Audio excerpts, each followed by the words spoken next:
Welcome to EPG Patishala. My name is Dugirala Vasanta. I am on the teaching faculty of the Department of Linguistics at Osmania University, Hyderabad. The course I have developed is Psychoneurolinguistics. Today I will be giving you a lecture on constructing sentences, which is module number 11. The two main points that I would like to discuss in today's lecture is what are the different processes involved in producing sentences. I will mention one or two models. Of course, they are based on English, but attempts are being done to check these models with other data from other languages. The second point is about the cognitive linguistic factors which guide us in producing a sentence. We have an idea in our head. How do those ideas become sentences when we speak? That's what I will try and explain in this lecture.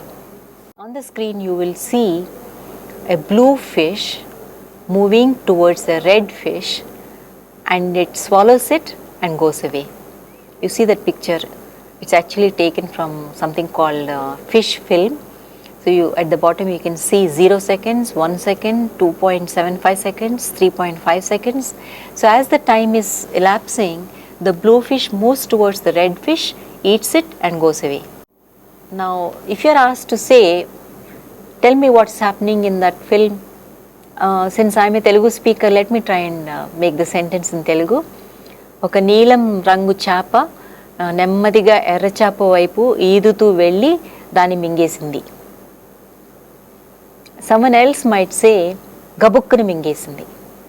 Someone else might say మింగి వెళ్ళిపోయింది. Alright, that is either గబుక్కున is suddenly, మింగి వెళ్ళిపోయింది is swallowed and went away. Okay, slight variation. This is how we produce sentences in Telugu. Now I took this film and showed it to a Hindi speaker and said, please make a sentence for me. And that person said, नीली मछली लाल मछली की तरफ बढ़ी और उसको खा गई. Very similar to Telugu description at one level, including the verb form खा गई, ate it up, like the Telugu form mingesindi. See, notice mingu is swallow. So why didn't I say mingindi? You can say mingindi, but I said mingesindi. Similarly, Hindi speaker said kha gai, right? So it's almost as if we want you to know that I have observed that the act of swallowing is over. Completion of the act of swallowing, I decided to bring it into my speech production, my sentence production, right? So what are some of the questions we should think about when we are talking about how do we produce sentences? What are the processes involved in making this transition from mental planning? We looked at the film, we created an image in our mind, finally it came out like this, right? So what happened between that mental picture and the actual words which came out of our mouths? What constraints are posed by our native language on our ability to articulate? Technically they say lexicalize our mental picture. Our mental picture is coming out as words. What is the role of our native language in that? Or is there no role? Will a language with a different word order or even focus on the red fish instead of the blue fish, will it make a difference? We need to think about many questions about sentence production. Let's look at a couple more questions. Why do speakers lexicalize differently in different languages? What aspect of language get communicated through gestures? We have not discussed, there is a separate module on little bit about gestures. The discussion is there. Maybe you should read that before you come to this module. But basically, when I am watching the fish film, I can move my hands and say mingesindi. I can make a gesture. Why do we do that? What is the relation of that gesture to our mental picture? Our general cognitive factors like memory and attention influence the way we generate a particular sentence? What developmental changes take place in our ability to describe events? The 5-year-old child and a 15-year-old boy, will they describe the same picture the same way? Is there a developmental trend in describing events? Are those processes somewhat different when we learn a second language? Okay, I'm a native speaker of Telugu, but I went on to learn Kannada. If suppose I'm asked to produce a sentence in Kannada, what happens? When you learn a second language, third language, what happens to our ability to transform our mental picture into sentences? These are some of the questions in psycholinguistics about sentence production. Much research on sentence production, the kind of work that took place to generate models of sentence production, which you will see in a few minutes, is based on, in the 50s and 60s especially, speech errors, slips of the tongue, spoonerisms. Okay, all of us we might bite our tongue and say, oh, I'm so sorry, I made a mistake, and we correct ourselves. Slips of the tongue happen. They're very, very common. Tip of the tongue. Okay, somebody asks you, that actor, that movie we saw yesterday, what's his name? Then you say, oh God, it's coming to my, it's there, I know it starts with sir, but I can't get it. I'll get it, just give me some more time. So it's on the tip of my tongue, tip of the tongue phenomena, tongue twisters, right? See, I don't think I dare say it now because I'm not very good at making tongue twisters. But a sentence full of sirs or shurs or whatever it is, as children we play these games with tongue twisters, hesitation pauses, language games. I as a child, I remember we used to have something called ka bhasha. You insert ka after in the middle of after every syllable you put ka so that your parents don't understand you or whatever it is. Children play games with this thing. These are all performance related behaviors that one observes. But the point is, much of this research exists today based on English. In Indian languages, we don't have as much work, and I really hope that after going through these modules and reading about the psycholinguistic codes, that you will collect more data based on English languages. But these are the kind of data they collected to come up with theories of sentence production. And in theorizing, making these theories, they said that distinction must be made between what are known as lemmas and lexemes. That is, they said, we basically choose, in wanting to produce a sentence, we first choose an abstract concept from our mental lexicon, content words, so semantic level in a particular grammatical category or whatever. They are very abstract and content based. They are called lemmas. We then transform lemma into actual word form, that is lexeme. So when we are able to access lemma but we can't get the lexeme, that is what is tip of the tongue phenomena. We keep saying, oh, I know, I'm not getting it. So you have accessed the lemma, but you are not able to get the lexeme, actual sounds in that word, right? So we all experience it. There's any amount of data on this. So researchers, by collecting data on speech errors, and in case you wonder how does one collect data on speech errors, it's not at all simple. You have to literally take a pencil and a notebook and keep following people in restaurants where, whenever somebody utters a speech error, you note down like that. Of course, in recent years, they have also found ways of inducing speech errors, but speech error, research on speech errors is very laborious. But there are lots of online corpora of speech errors for English. You might want to look at them. So anyway, based on the speech error data, one of the earliest models that was developed was by Garrett, and in this model, to your right is the mental lexicon, and then Garrett basically says before we can produce a sentence, distinction must be made between grammatical encoding and phonological encoding. Remember, phonology has to do with sounds. Grammatical encoding is at a higher level, and then phonological encoding. Grammatical encoding involves functional planning and positional planning. All right. So in other words, the kind of speech errors that one makes, whether you substitute one noun with another noun, one verb with another verb, you have errors like that also, or you misplace one sound with another sound in your speech error. Because errors occur at those different levels, or you hold on to the stress, but you make the particular linguistic unit travel somewhere else. Okay, you go to the e-text and look at the examples of speech errors I have given. It will become clearer to you. But the point I am stressing here is that the kind of speech errors they have noted made Garrett feel that a distinction must be made between two levels before the actual words come out. Mentally, we make grammatical planning and then arrange the syllables one next to each other and then produce the speech. So, again let me repeat salient features of Garrett's model. There is something called macro planning. So, we know what we want to speak about, what we intend to say, and then we go through functional level involving assigning function to words, the constituents retrieved from the lexicon, and then we go through a positional level where we attach, we put stress and certain phonological features, and at the phonological encoding stage we link lemmas and lexemes together to form the actual words. All right. So, this is the functional level, positional level.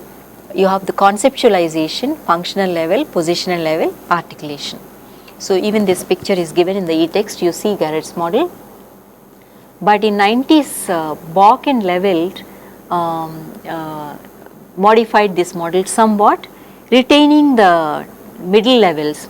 So, Bock and Levelt model you see in the picture shown on the screen, you start with the message which you want to talk about, that is the topmost, it's conceptualization. Then you come to functional level, borrowed from Garrett, he keeps it. At functional level what happens is lexical selection. We choose the words, we give the function, grammatical function at that level, up to that level. When we move into positional level, from functional to positional level, we go through constituent assembly, attach inflections, morphological, okay, inflection, and then we come into phonological encoding lower level, where syllables are all aligned properly one next to each other, all that, and then finally the output comes out. So, the functional and the positional level together, Bock and Levelt called it grammatical encoding. So, you have a pre-verbal conceptual level, grammatical encoding, phonological, and then the speech comes out. So, the speech production models we have discussed together, basically they are trying to say there are three main processes happening. At the highest level is that macro planning, where we plan the message, the reference, what are we talking about, the information structure. These are all high level processes. At the next level, you have the grammatical encoding and phonological encoding, which deal with what are the units at this level, second level, phrases, words, morphemes, phonemes, metrical structure, like that. This is, now I am combining grammatical and phonological coding together to emphasize the units that we deal with at the second level. Finally, once we go through the second level, we come down to the third level, which is about articulation buffer. Here we plan the phonological phrases. What is a phonological phrase? See, when we say send it to me is actually phonologically, you don't have to break it. The individual meanings of send it to me is irrelevant. Send it to me is like phonologically it is one unit and we get the meaning together. So, that happens at the lower level. So, these are the three main stages, and put another way, look at the next picture.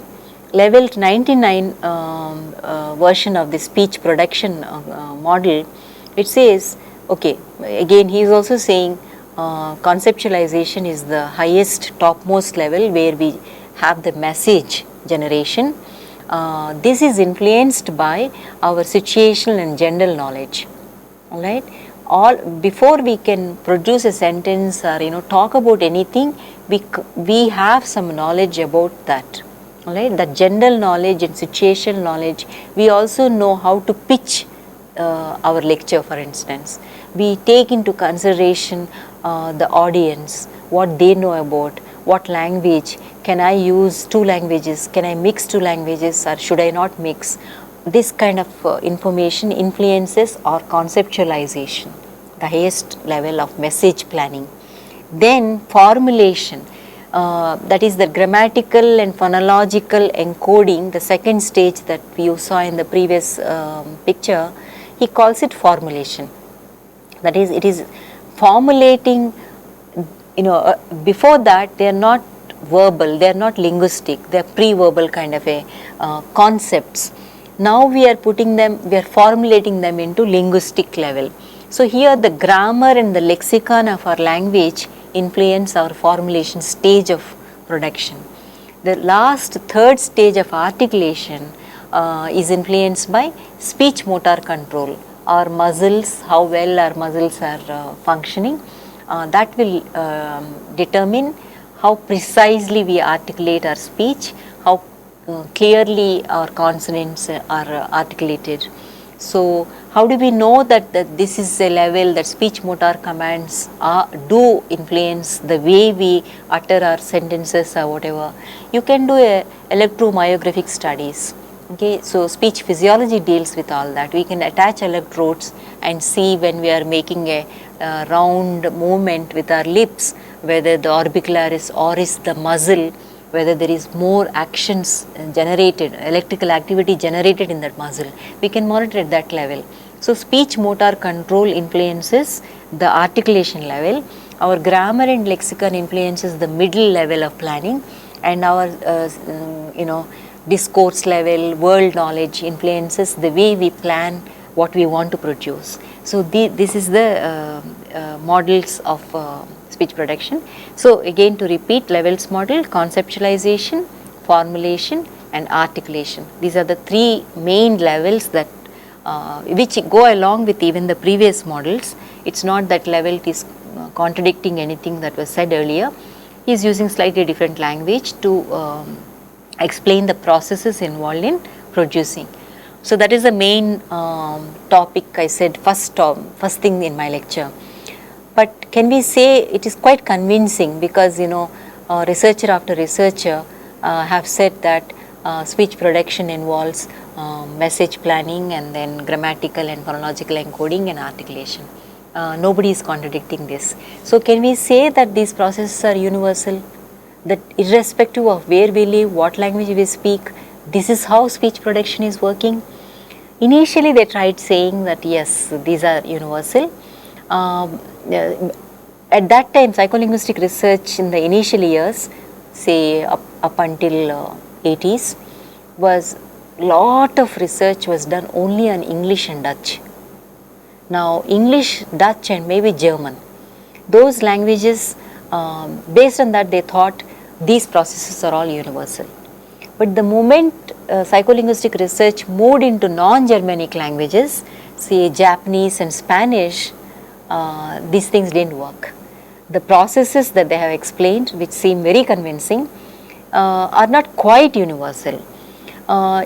Basically researchers started realizing that we need to go beyond just language, that code centricity, that is looking at only symbolic knowledge, which is arbitrary. What is language? Arbitrary symbols.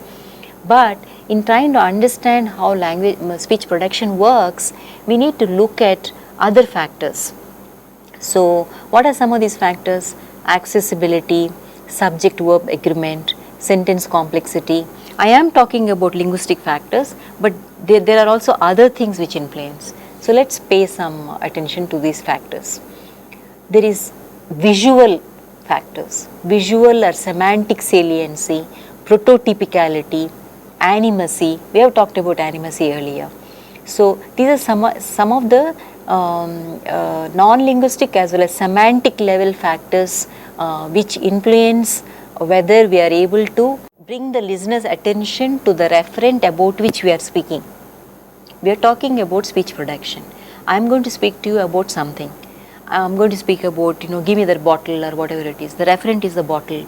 How well I am able to bring your attention to the referent which I have in my mind. That accessibility depends on many factors. Also, subject-verb agreement in a given language, complexity of the constituents, whether the way I planned it, whether it requires a simple sentence or a complex sentence with lots of clauses and things like that. So, what are the implications of bringing in this questioning universality and bringing language specificity? The models we have looked at basically are top down or unidirectional. I said we conceptualize, then grammar and lexicon help us in the middle stage, then speech motor commands make us finally open our mouth and we produce. So here we are trying to say that it's unidirectional feed forward. Information is coming from top to bottom. Okay, so if that is really true, in speech production is actually from top to bottom, then phonological encoding, which is, remember in all the figures, phonological encoding is at the bottom, right? It should not affect grammatical encoding. Phonological encoding in the pictures you have seen it lying below the grammatical encoding. So if something happens at phonological encoding, it should not affect the top level, right? Is that true? But that's what they thought. The modular models proposed earlier thought that something that happens at a lower level cannot affect at a higher level, all right?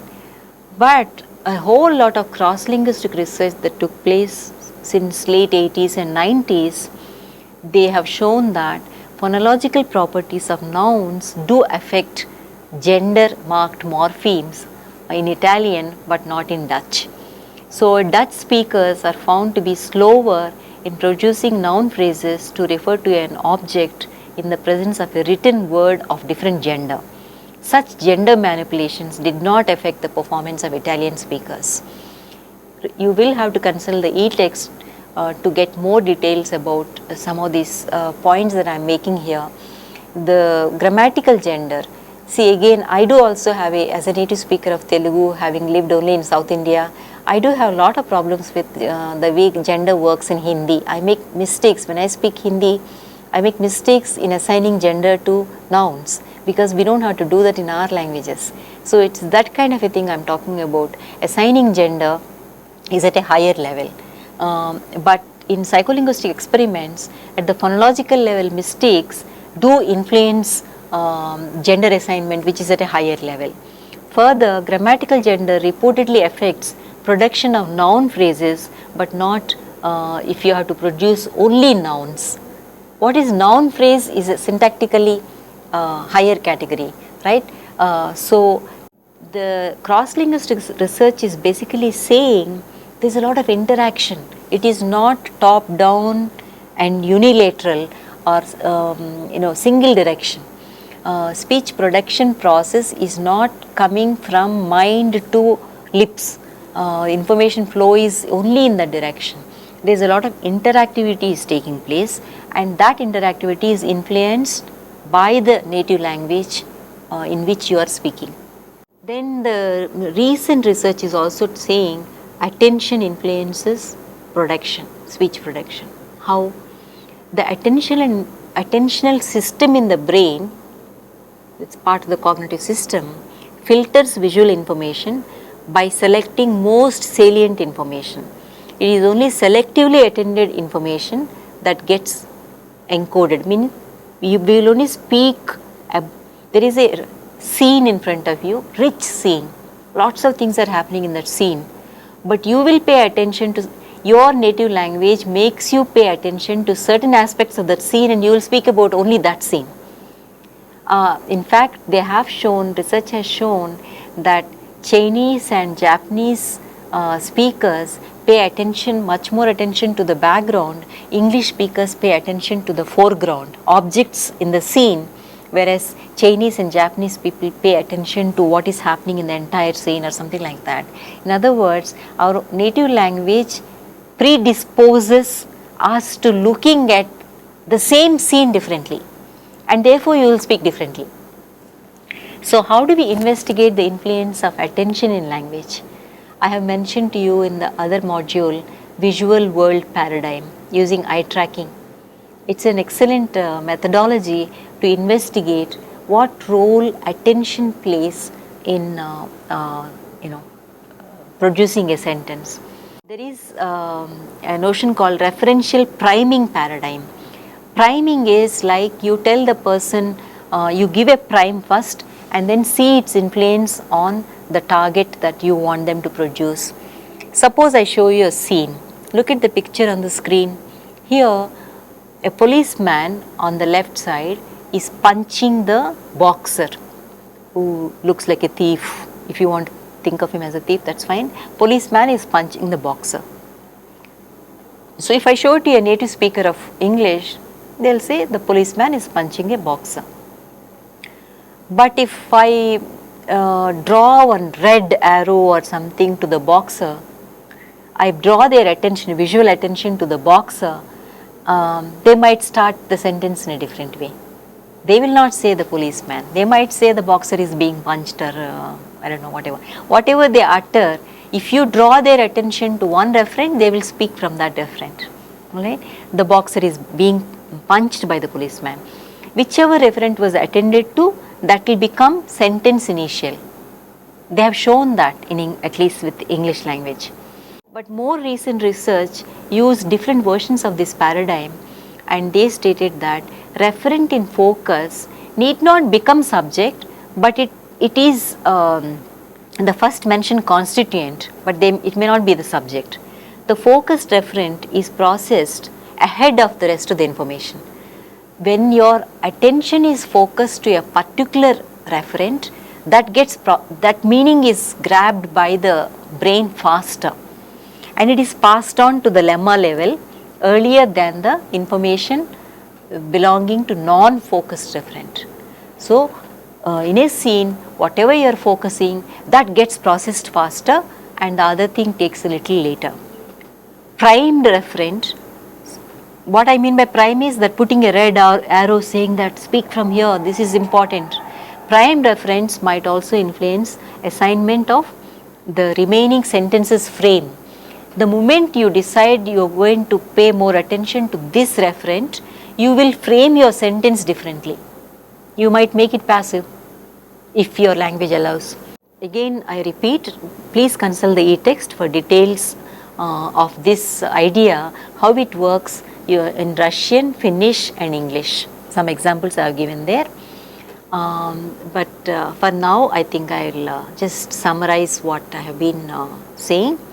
Most psycholinguistic models of speech production were based on data from speech errors, that is slips of the tongue, tongue twisters, tip of the tongue phenomena, language games, all this. They basically said that there is a macro planning stage of conceptualization which is very high. We engage from macro planning of conceptualization, we move on into slightly more micro planning of grammatical and phonological encoding, and then we articulate that sentence. The nature of that flow of information from conceptualization to articulation, initially they thought it was unidirectional, top down. We conceptualize, go through grammatical and phonological encoding and we articulate. But later, more computational models of sentence production, also more cross-linguistic data reveal that flow of information is not unidirectional. There is a lot of interaction takes place at different levels.